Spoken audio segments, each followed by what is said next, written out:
नमस्ते, मैं हूं सुरेश कुमार एकलवे और आप देख रहे हैं हिंदुस्तान न्यूज एंड टिप्स।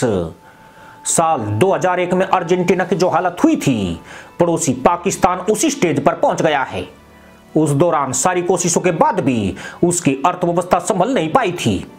उसके ऊपर भारी कर्ज चढ़ चुका था और सड़कों पर जनता महंगाई और बेरोजगारी के खिलाफ बिगुल फूंक रही थी। उसकी मुद्रा पेसो अमेरिकी डॉलर की तुलना में पाकिस्तानी रुपए की हालत में आ गई थी।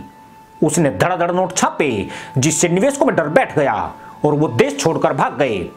दुनिया ने अर्जेंटीना को नया कर्ज देने से इनकार कर दिया और उसकी अर्थव्यवस्था पूरी तरह ढह गई।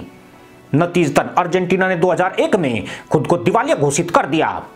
मदरसा मुल्क अर्जेंटीना की राह पर ही बढ़ रहा है और अपनी कंगाली स्थिति के कारण वह सभी साम दाम दंड भेद का सहारा ले रहा है, मगर हालात पहले से ज्यादा बदतर होते जा रहे हैं।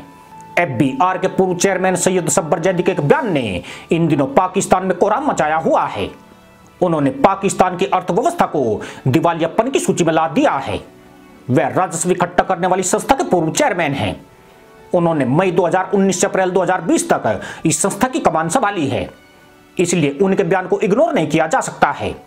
देश के दिवालिया होने के खुलासे से पाकिस्तान की जनता भी सदमे में आ गई है, मगर सबसे बड़ा फर्क निवेशकों पर पड़ा है।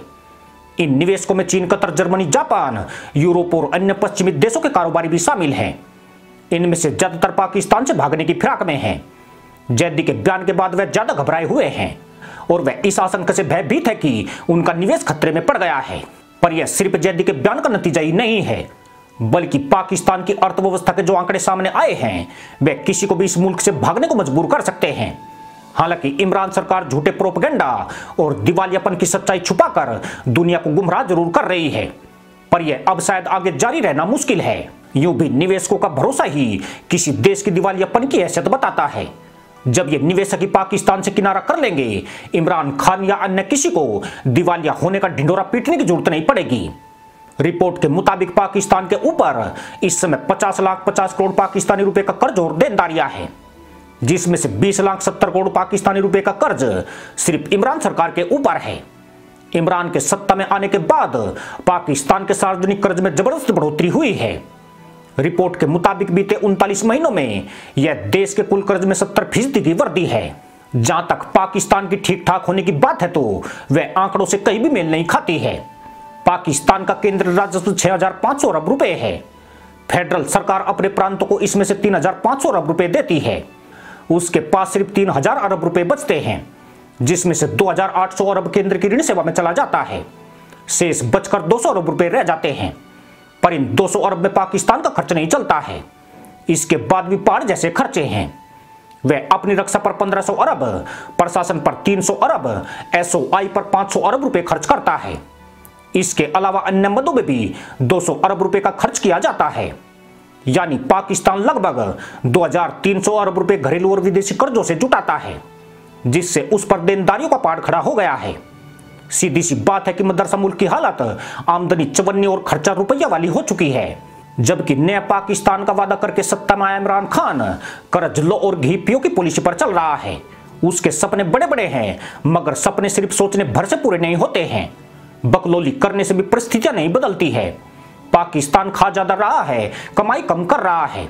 ऐसे में जैदी को नजरअंदाज कर देना कोई बच्चों का खेल नहीं है, बल्कि यह मदरसा मुल्क की बर्बादी से पहले की पहली घंटी है।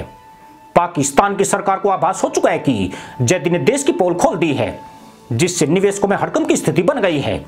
ऐसे में देश के दिवालियापन की सच्चाई छुपाने के लिए एक नया खेल शुरू किया गया है। मूडीज कंपनी ने पाकिस्तान को उन देशों की लिस्ट में शामिल किया है जिनकी कर्ज चुकाने की क्षमता धीरे धीरे खत्म हो रही है।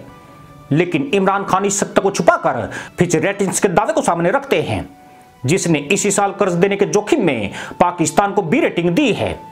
यानी मदरसा मुल्क अपनी शैतानियत से बाज नहीं आ रहा है और झूठ पर सच का मुलम्मा चढ़ाकर हालातों की वास्तविकता छुपाने का हथकंडा अपना रहा है।